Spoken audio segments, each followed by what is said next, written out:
getting low voltage.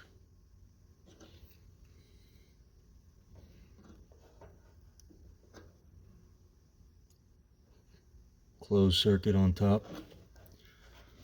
So that bottom is the normally closed, and then when the bottom of this fan relay gets charged with low voltage power, it switches up to the top, which is probably the fast speed for cooling. That black wire right here, this is probably low for in heat mode. So we need to make sure we're getting 240 volts for this particular system between this black wire, this orange wire that's also hooked to the fan motor. It's hooked down here on one side of the high voltage coming in. Should be a total of like 220 or something. So we're energized. We're going to see if our fan is getting 240 across those two wires, which it is. So fan's probably shot, or maybe the cap shot is my best guess. So we got to figure out what's going on. And I'm just going to check these 3 wires for resistance. See our fan motor's ohming out. So we only got 3 wires coming off this fan right here. Oh goodness, I got my probes all tangled up in a knot here. So I'm going to check between this black one. I'm guessing this orange wire is common.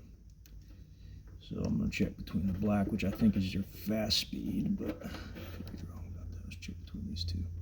See what they're looking like. We're getting kilo ohms. Kilo ohms is not good.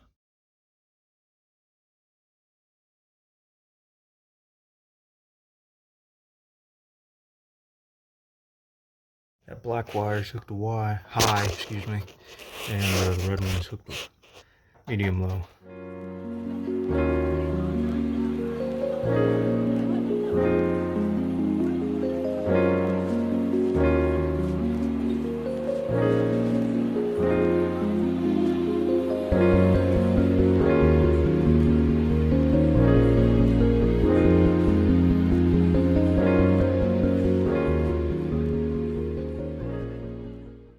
A.O. Smith.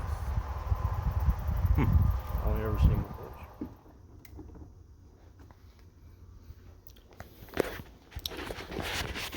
I'll flip the breakers on.